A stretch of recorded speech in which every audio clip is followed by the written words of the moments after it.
C'est quoi la discipline?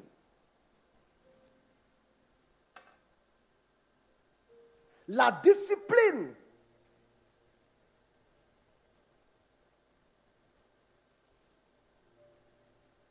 c'est une règle de conduite que l'on s'impose.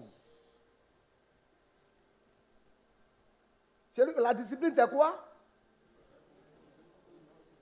Je dis dans la vie, il y a deux formes de discipline. La discipline que tu t'imposes et la discipline qu'on t'impose. Et l'autre jour, le Saint-Esprit m'a aidé à avoir une bonne compréhension de la discipline. Imagine que tu es dans ta voiture en train de conduire.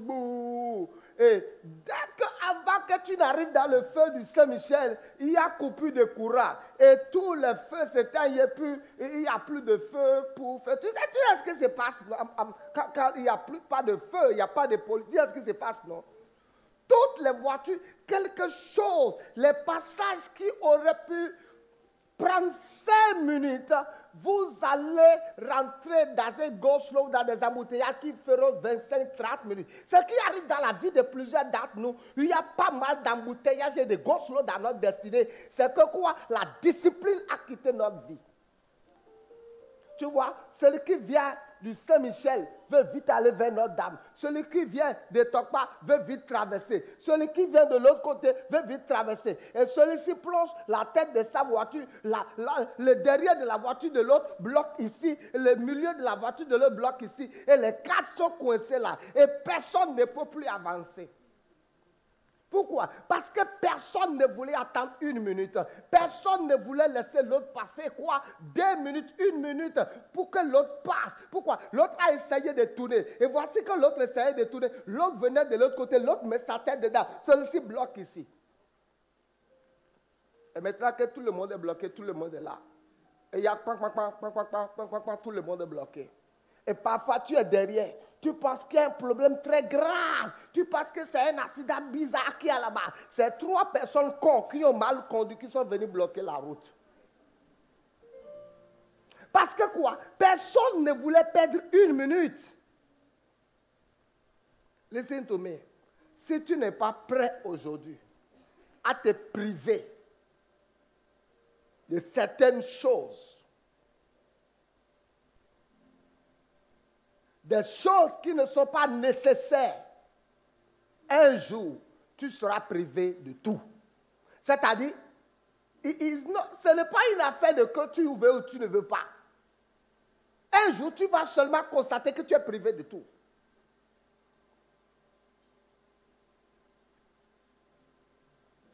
Jacob s'est privé cette nuit de ses femmes, de ses enfants. Les 120 sont allés rester dans la chambre haute, se priver des amis, des relations, de la famille pour un temps, afin de toucher le ciel, afin de toucher le cœur de Dieu. La discipline, c'est une règle de conduite que l'on s'impose.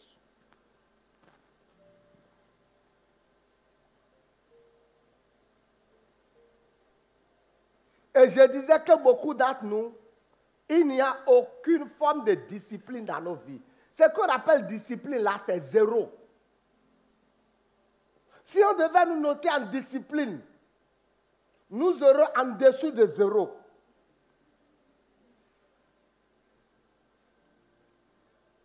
Nous aurons quoi?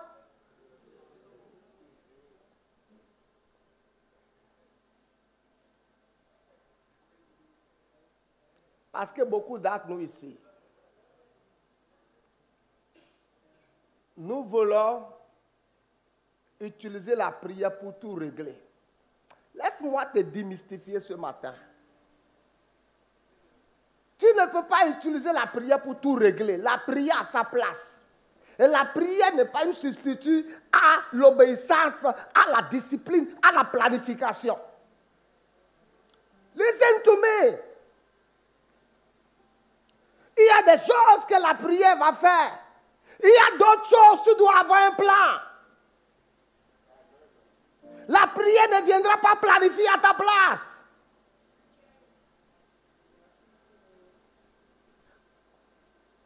Amen. Quand tu as décidé d'avoir un enfant chaque année, et tu dis, tu pries pour que... Quand tu as décidé d'avoir un enfant chaque année, un enfant chaque année, un enfant chaque année, maintenant les enfants ont rempli la casserole.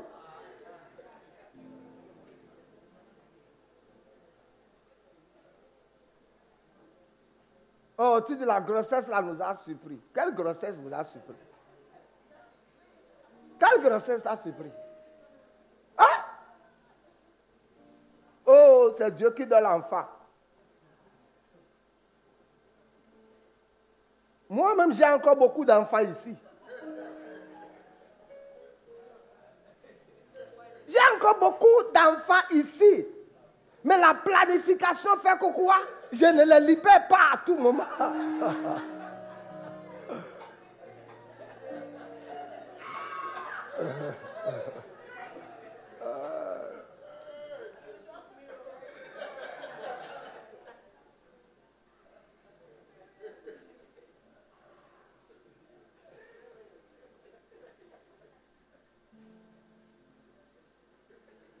Savez-vous qu'il y a beaucoup de personnes qui ont certains problèmes aujourd'hui, c'est parce qu'il n'y a jamais eu de planification dans leur vie?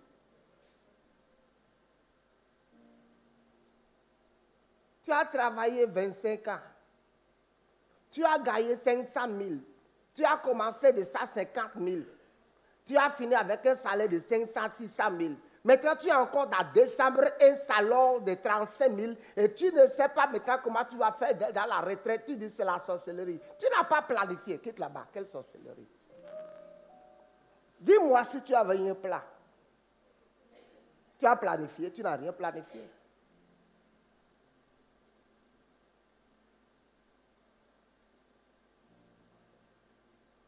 Il y a beaucoup de choses. Si tu avais réellement planifié, Dieu t'aurait aidé dedans. Tu n'as pas planifié. Parce que Dieu même est un vrai planificateur. Dieu est, il est le patron de la planification. Il planifie tout. Je n'ai qu'à te montrer ça. Dieu a créé la terre. La Bible dit, il a dit que les âmes soient, que les eaux soient. Mais la Bible dit, il n'y avait pas encore d'arbres fructueux sur la terre, parce qu'il n'y avait pas encore l'homme pour cultiver le sol. Et une vapeur se levait du sol et arrosait. Mais Dieu avait déjà dit que les arbres soient. Mais il n'y avait pas l'homme pour cultiver. À cause de cela, les arbres n'avaient pas encore germé. Et c'est quand l'homme est arrivé que les arbres ont commencé à germer. Il a bien planifié. Il a planifié la naissance de Jésus. Il a planifié l'arrivée de Moïse. Il a donné la prophétie. Il a planifié. Nous n'avons pas de plan. Qui t'a dit que la foi ne planifie pas?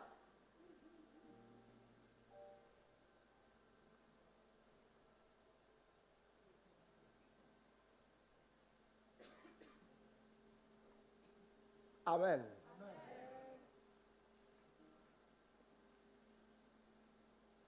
Ma Bible dit,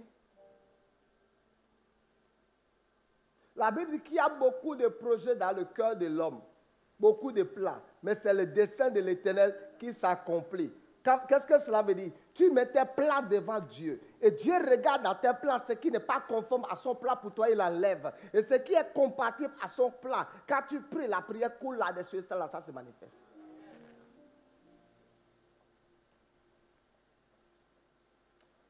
Beaucoup de choses dont nous souffrons, c'est que tu n'as pas planifié.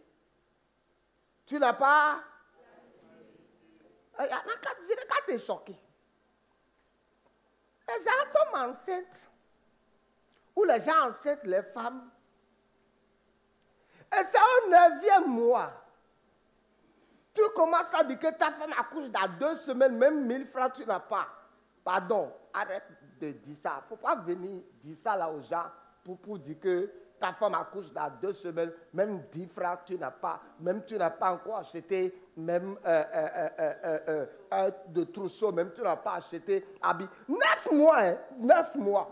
La femme est tombée enceinte janvier. Tu as arrosé de janvier jusqu'en septembre. Et tu n'as pas planifié la layette. Tu n'as pas planifié. Tu ne sais pas que quand la femme tombe enceinte, elle doit accoucher à partir du 8e mois. Et que déjà à partir du 5e mois, tu dois planifier. C'est pour ça que les gens disent certaines choses, je ne les prends pas au sérieux.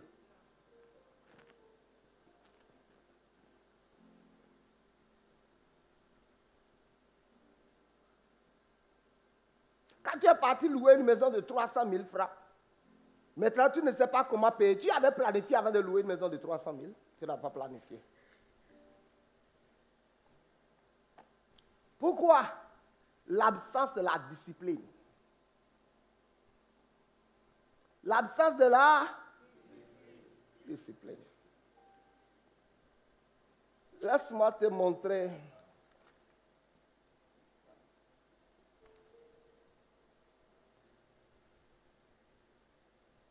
Sept choses sur la discipline, mais je parlerai de 2 maintenant ou 3.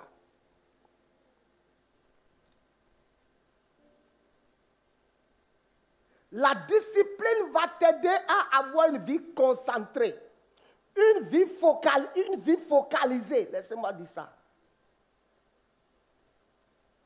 La discipline va t'aider à être concentré sur des objectifs précis.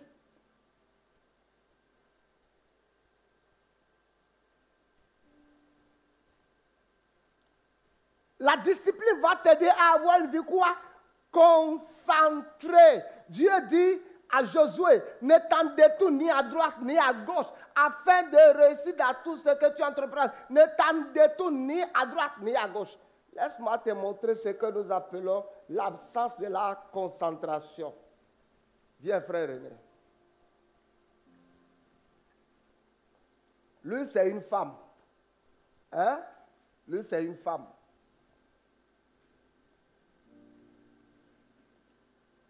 Me voilà ici. Si tu comprends ce qu'on appelle la discipline, et tes yeux sont disciplinés, toi, sois en train de marcher, en train de bouger tes fesses. Marche et bouge tes fesses. Si tu as les yeux disciplinés, elle va bouger ses fesses n'importe comment. Ne t'en détourne ni à droite, ne t'en détourne ni à gauche. Tu restes fixé et focalisé dans ta direction.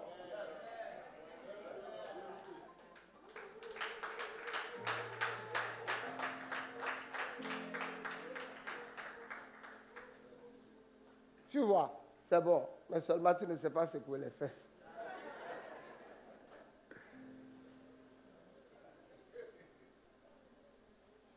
Josué 1, verset 7.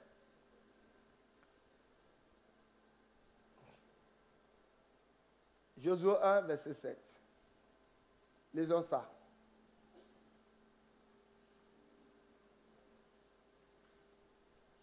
Il ne faut plus jamais dire que la grossesse m'avait surprise. Il ne faut plus jamais dire ça. Je dis quoi? Écoutez-moi. Il ne faut plus jamais... Pourquoi vous ne répondez pas? Arrêtez votre histoire de sa grossesse peut surprendre là. Stop this thing. Laissez pas. Arrêtez à faire des grossesses m'a surpris. Arrêtez ça. Ça c'est mentir sur le compte de Dieu. Tu dois déjà te mettre dans la tête que la chose là, quand on met le plus sur le mot, il y a étincelle.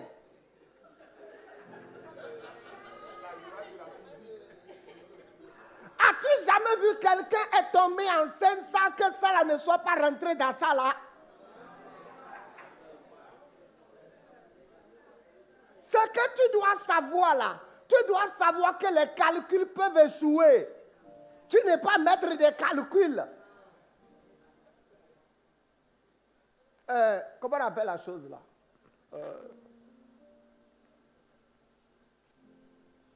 Ceux qui nous disent le temps qui fera de...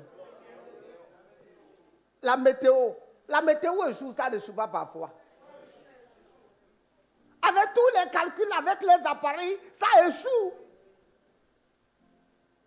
Donc tu dois te dire aussi qu'à un certain moment, ton calcul aussi peut échouer. Et si ton calcul peut échouer, il faut prendre toutes les dispositions nécessaires et possibles pour ne pas dire que j'ai été surpris.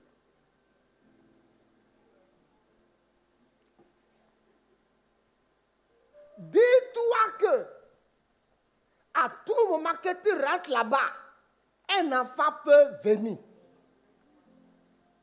Un enfant peut, et que ton calcul peut échouer à tout moment. Donc, il ne faut plus dire que la grossesse là m'a surpris. Aussi longtemps que tu fais la chose là, dis-toi qu'à tout moment là, tu peux encore devenir papa ou tu peux encore devenir maman. Et quand c'est comme ça, tu planifies. Amen. Certains hommes, façon, vous aimez ça matin, midi et soir. Ne viens pas bouder ta femme après pour dire que tu n'as pas planifié, tu m'as piégé. Elle ne t'a pas piégé, c'est toi qui aimes ça matin, midi et soir. Donc, tu dois assumer l'enfant là. Ok, fermons la parenthèse. On disait quoi? Josué 1, verset 7. Et je disais que je ne savais même pas.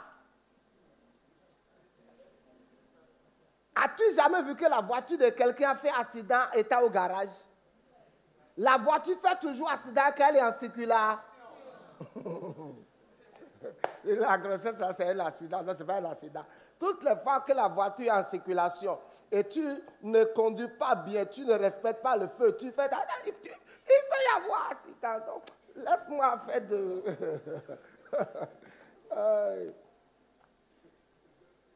Comme ça, parfois, on dit que c'est l'œuvre de Dieu. Oui, c'est l'œuvre de Dieu. Il y a certaines choses-là, Dieu nous a déjà bénis pour ça.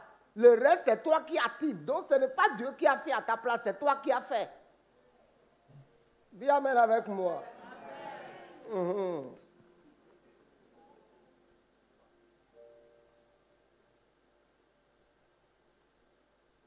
Tu comprends, j'ai pu me retrouver avec une grossesse sans paix. Arrête de dire ça, arrête de dire ça. Quand tu sors avec un homme pour lequel vous n'avez aucun projet, aucun plan, tu es surpris maintenant que tu as une grossesse sans paix. Arrête de dire, il ne faut pas dire ça à mes oreilles. Vous vous êtes dit quoi? Vous avez commencé à coucher ensemble. Vous vous êtes dit quoi? Vous avez commencé à coucher ensemble sur quelle base? Et tu dis là, à refuser la grossesse. Josué 1, verset 7. Fortifie-toi seulement et bon courage, en agissant fidèlement selon toute la loi que Moïse, mon serviteur, t'a prescrit. Ne t'en détourne ni à droite ni à gauche, afin de réussir dans tout ce que tu entreprendras. Ne t'en détourne.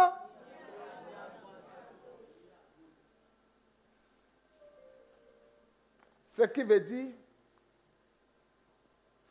la discipline, c'est une règle de conduite que tu t'imposes. La discipline, c'est le contrôle de soi. C'est la capacité à dire non. Vous savez, il y a des gens qui ne savent pas dire non. Ils ne savent pas dire non. Je peux venir dormir chez toi? Oui.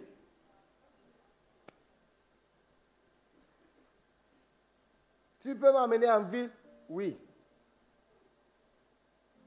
Tu peux me passer ton habit? Oui. Tu peux me prêter 500 000? Oui.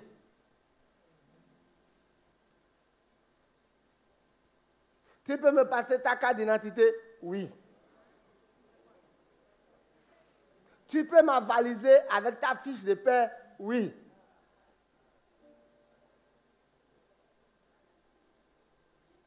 Tu peux faire ci? Oui. Pourquoi? Parce que tu ne veux pas gêner les gens. Mais tu préfères souffrir dedans de toi pour faire plaisir aux autres. Ça, ce n'est pas la sagesse. La discipline, c'est une règle de conduite que tu t'imposes.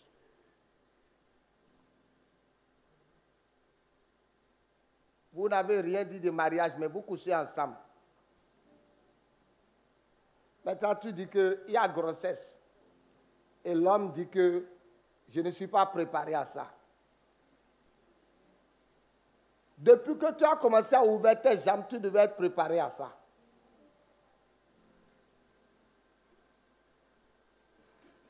Depuis que vous avez commencé à coucher ensemble 3 fois par semaine, vous ne pouvez plus dire aujourd'hui qu'on n'avait pas parlé de grossesse au début. Je ne suis pas préparé à la grossesse. Depuis que tu as commencé à lui ouvrir les jambes 3 fois par semaine, là, toi-même qui rentres là-bas, tu dois être préparé que ce que tu fais là, ça peut donner un enfant. Je sens de dire ça là. Depuis là, mon esprit brûle parce que je me suis tué sur cette phrase-là. Donc, je sens de le dire. Et maintenant que je dis, mon esprit a commencé à avoir la paix. Tu ne peux pas me dire que tu es tombé enceinte. Pourquoi on ne va pas te dire pourquoi on ne va pas te dire que tu es tombé enceinte? Tu as fait ou tu n'as pas fait? Toi, on devrait t'attacher, te frapper. Tu ne peux pas me dire que non, on n'avait pas parlé d'enfant. Vous n'avez pas parlé d'enfant et tu fais. Tu ne sais pas que quand l'eau rentre dans le congélateur, ça devient la glace. Hein?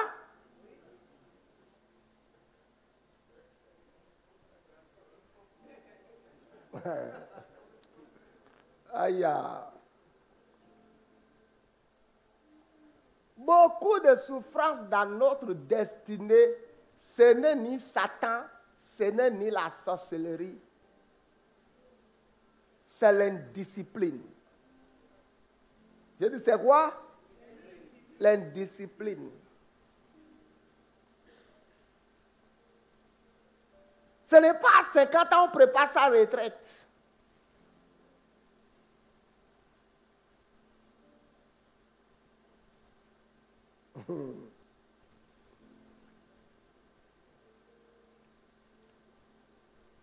Alors je disais, hey, je ne peux pas encore avoir d'enfant. Mais quand je fais mes calculs mathématiques, je dis, hey, alors là encore, un bébé sera en train de dire, nya. Je vais commencer encore à acheter couches. Je vais commencer à acheter lait. Je dis,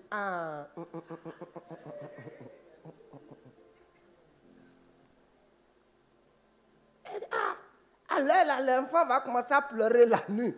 On va dire mot de vente. Alors la pédiatrie.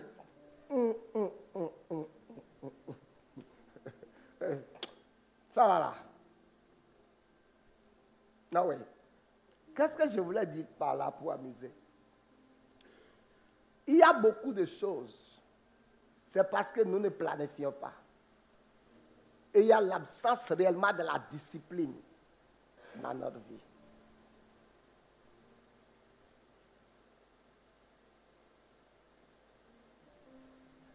Jésus va donner une parabole et dit, si quelqu'un veut construire une maison, il évalue, il calcule pour voir est-ce qu'il a de quoi commencer et de quoi achever.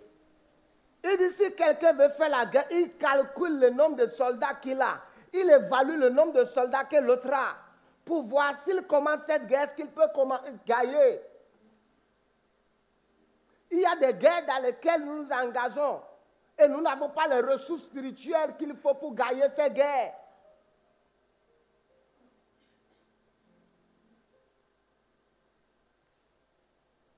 La discipline. Lisons 1 Roi 20, verset 39-40.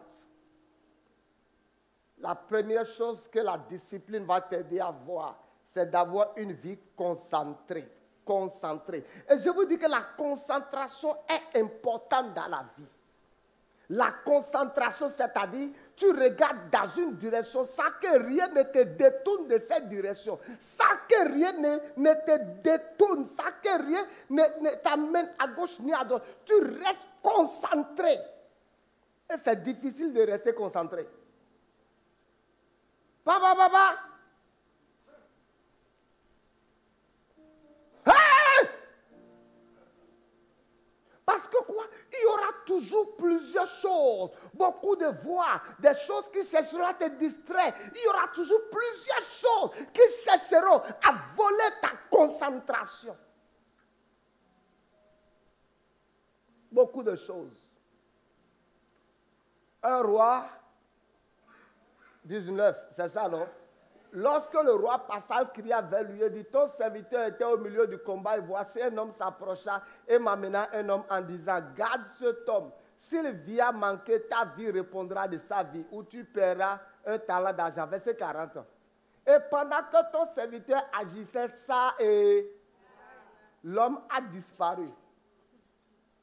Pendant que ton serviteur faisait quoi? On t'a confié un homme.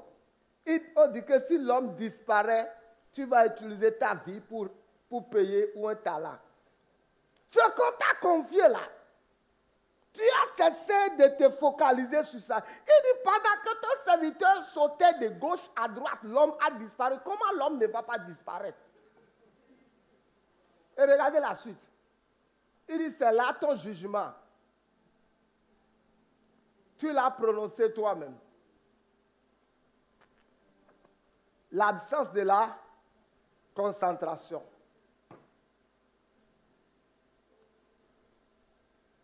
Parce que beaucoup d'entre nous, nous ne sommes plus concentrés sur Dieu. Nous ne sommes plus concentrés sur les choses spirituelles. Lisons Ésaïe 31.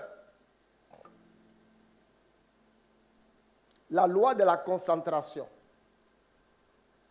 Nous sommes maintenant concentrés sur plusieurs autres choses à la fois. À partir du verset 4, s'il vous plaît. À partir du verset 4. Ainsi m'a parlé l'Éternel, comme le roi, ainsi m'a parlé l'Éternel, comme le lion. Lisons bien, comme le lion. Comme le lionceau rugit sur sa proie. Et malgré tous les bergers rassemblés contre lui, ne se laisse ni effrayer par leur voix, ni intimider par les noms. Il dit quoi?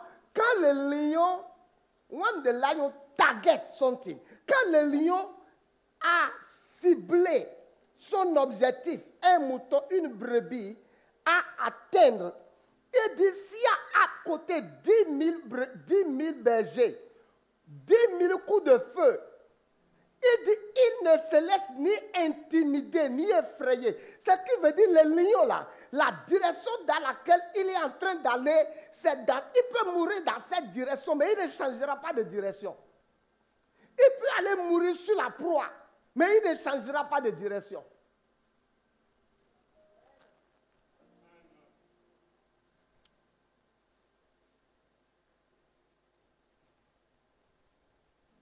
C'est la discipline qui nous donne une vie concentrée. Et voici les choses sur lesquelles nous devons être concentrés. Nous devons être concentrés sur Dieu. Nous devons être concentrés sur quoi?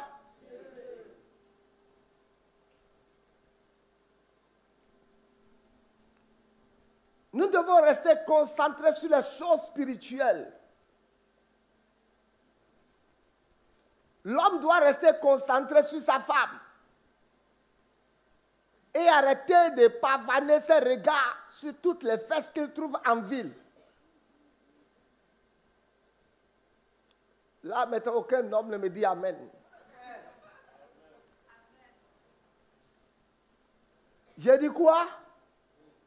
L'homme doit rester concentré sur sa femme et arrêter de promener ses regards dans la ville.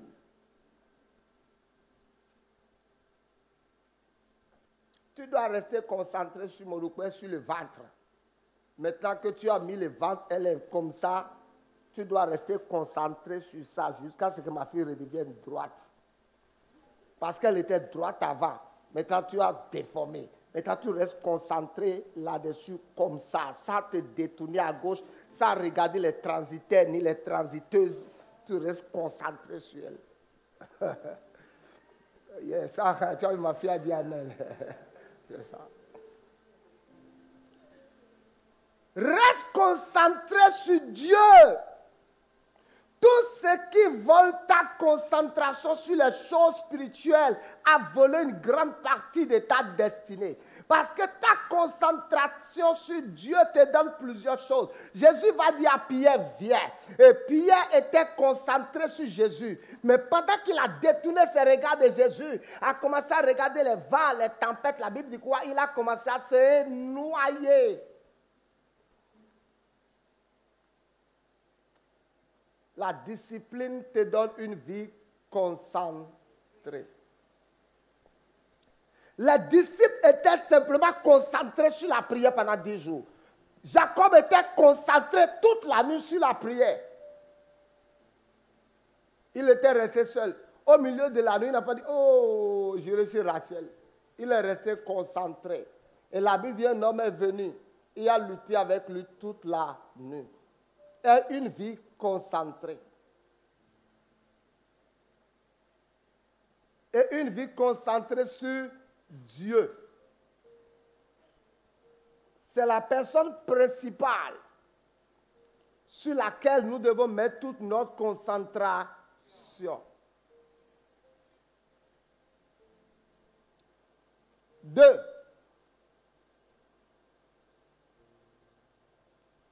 La discipline va t'aider à savoir ce qui est utile et ce qui n'est pas utile.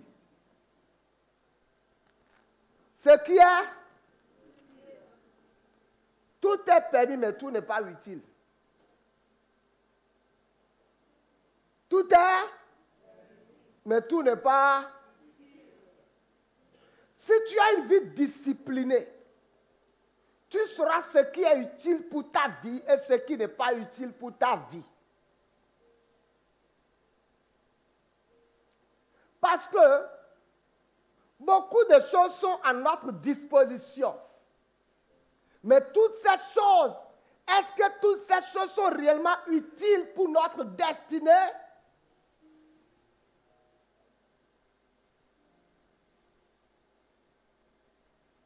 Si tu as une voiture essence,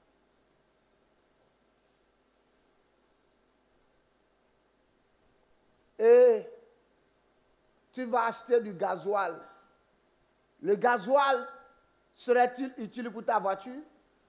Non.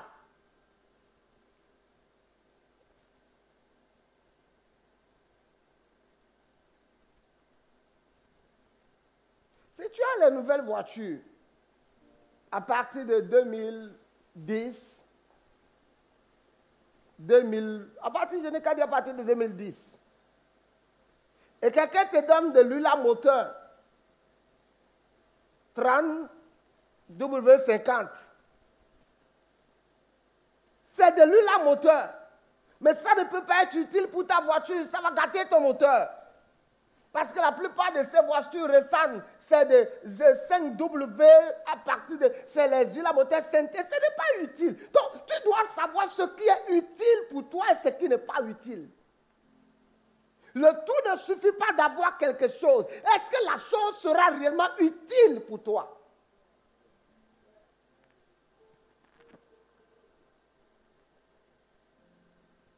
Est-ce que la chose sera...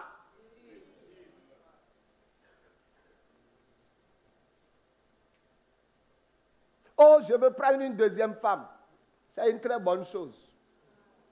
Quelle est l'utilité de la deuxième femme pour toi maintenant? Dis-moi, quelle est l'utilité? Parce que quand le but n'est pas connu, l'abus devient inévitable. Quand le but n'est pas connu, on commence à avoir une vie sans frein. Et quand vous avez une vie sans frein, c'est que vous n'avez pas de vision. Et quand vous n'avez pas de vision, vous n'aurez pas de destination.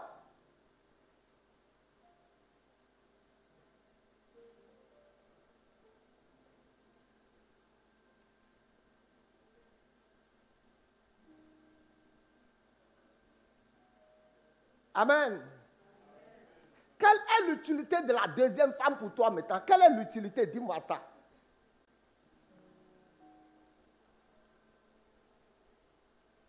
Hein? Quelle est l'utilité de la deuxième femme?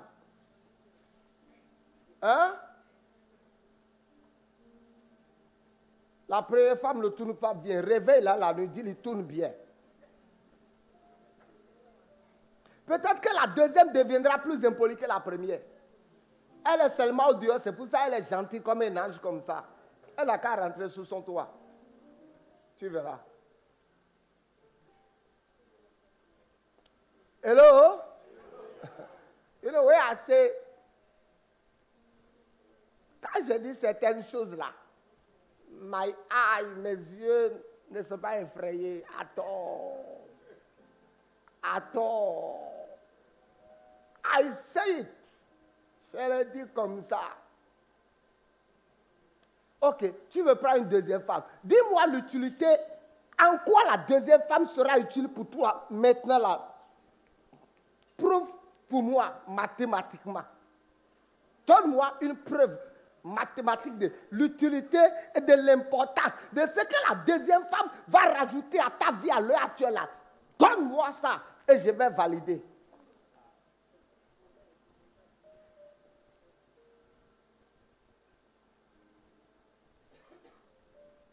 Hein? Donne-moi ça. Dis-moi l'utilité, ce que ça va rajouter à ta vie maintenant. Ça va te rajouter quoi? L'argent? Laisse-moi te dire les choses que ça va te rajouter.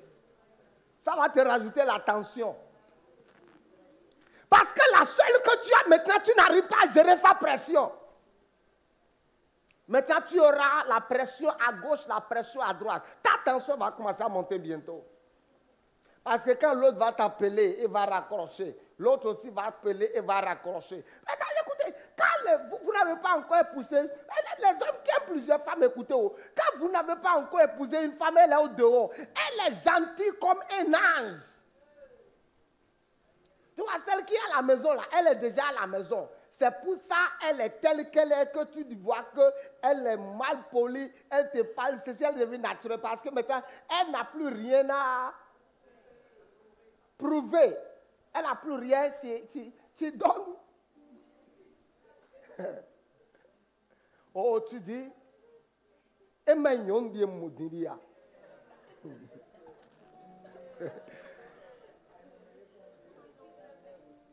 ni kakate na do le kuna we bona do wi papa yaga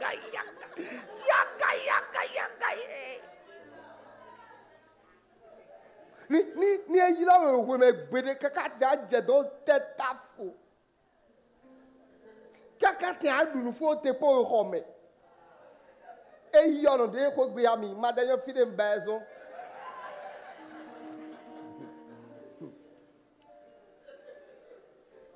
Attends, ce que tu as maintenant là, c'est le jardin qui était dans le jardin, le serpent qui était dans le jardin d'Éden. Ce qui est au dehors là, c'est le dragon de l'Apocalypse que tu vas chercher maintenant. C'est facile de tuer un python, c'est facile de tuer une vipère, ce n'est pas facile de tuer un dragon.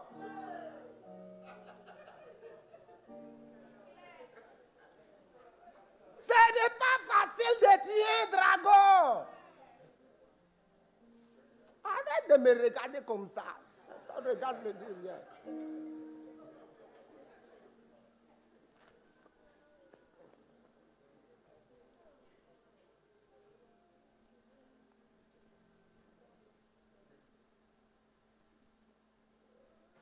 Hello? Je n'ai qu'à vous dire une chose. Les femmes, va faire ton étude. Tu verras parfois, les femmes sont les mêmes choses. La seule différence, d'autres ont été bien éduqués, d'autres n'ont pas eu l'opportunité d'être éduqués, d'autres n'ont pas été bien encadrés, d'autres par les erreurs vont se corriger par la suite. Il y a certaines choses que d'autres ont eu l'opportunité d'apprendre très vite. D'autres, c'est les souffrances qu'elles ont traversées qui va les enseigner ces choses avec l'État.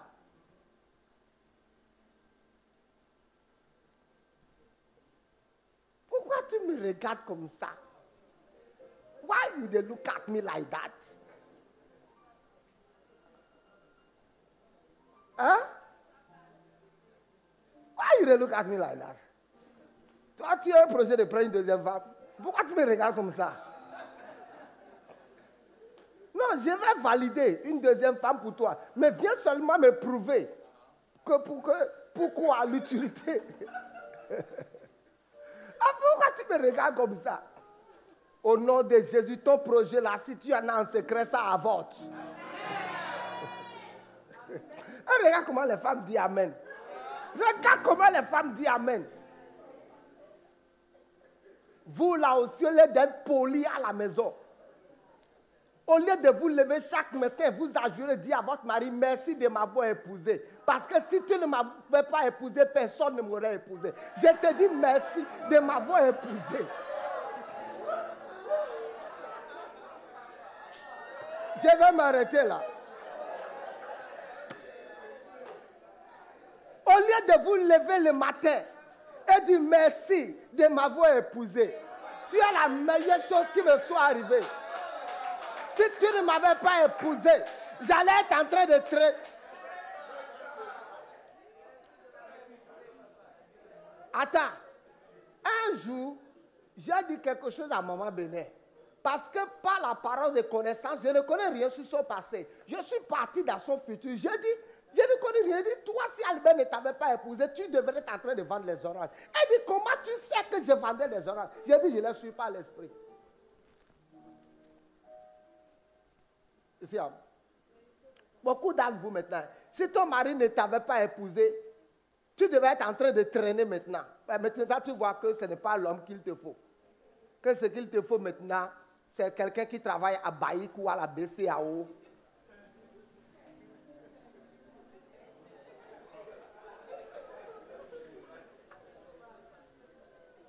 Tenons-nous debout.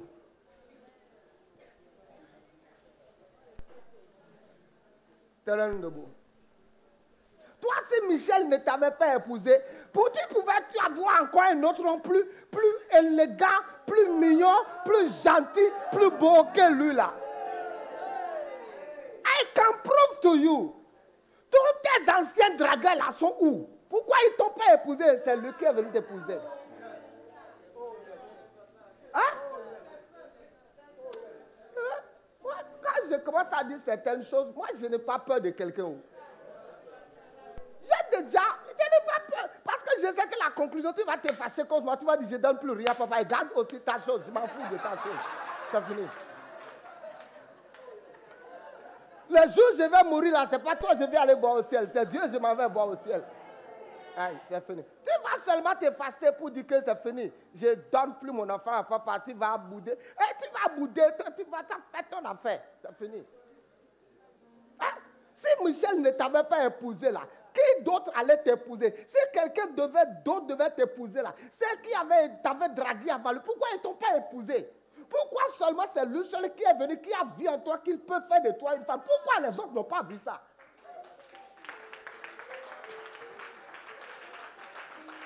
Hein? Quand les autres ont vu que tu es clair, et tout le projet de l'autre, c'est comment il va goûter une fois. Mais lui, il est venu, il n'a pas eu l'intention de goûter. Il a eu l'intention de s'asseoir, de faire de toi une femme. Comment maintenant tu peux voir qu'il n'est pas un homme bien?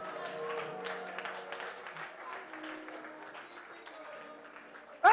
Comment maintenant tu peux le comparer à un ancien dragueur? Pour dire, mon ancien gars, le gars que j'ai eu là, c'est un homme qui était comme ça, comme ça. Il était comme cela, comme ça. Pourquoi il ne t'avait pas épousé?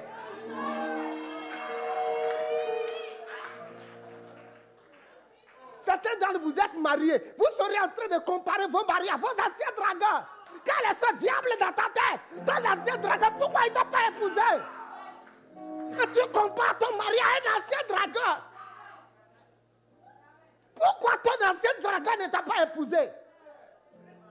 Et quelqu'un qui t'a fait la grâce de t'épouser, tu le compares à quelqu'un qui couchait juste avec toi, qui t'a jeté par terre.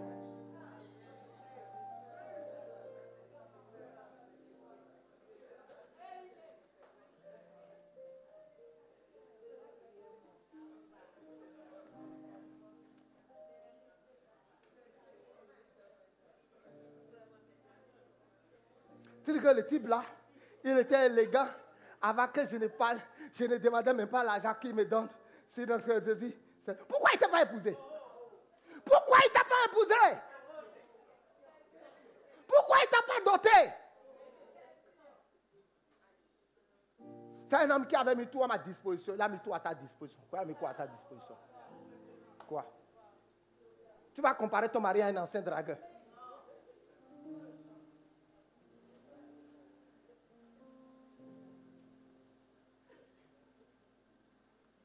Est un normal.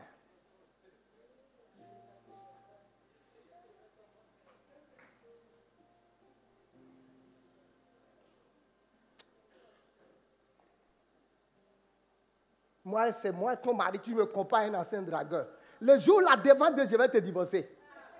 Je te dis. Tu me compares à un ancien dragueur pour dire le gars avec lequel j'étais avant toi est comme ceci, comme cela. That day, I finish with you. Je te dis. Arrêtez de commettre ce genre de choses bizarres. Parce qu'à force de comparer ton mari à un ancien dragueur, tu vas commencer à coucher avec ton ancien dragueur en secret. Donc, lui, tu veux juste l'utiliser pour qu'il te donne son nom, prénom, sa date et lieu de naissance.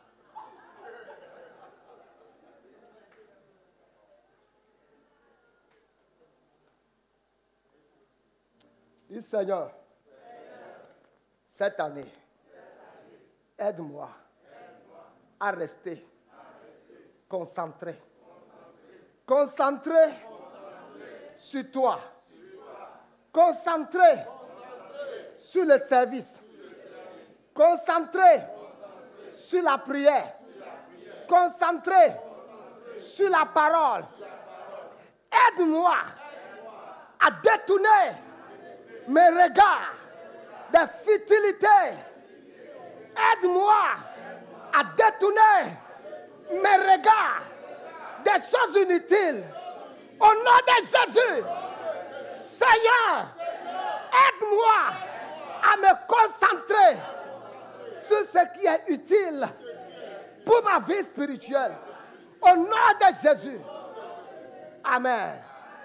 Dis au nom de Jésus, je déclare que je suis délivré. Au nom de Jésus, je suis délivré de toute forme de futilité. Et je ne raterai pas la visitation divine. Au nom de Jésus, je prophétise la visitation divine sur cette semaine. Je déclare ta bénédiction, ta grâce, au nom de Jésus. Amen. Acclame le Seigneur.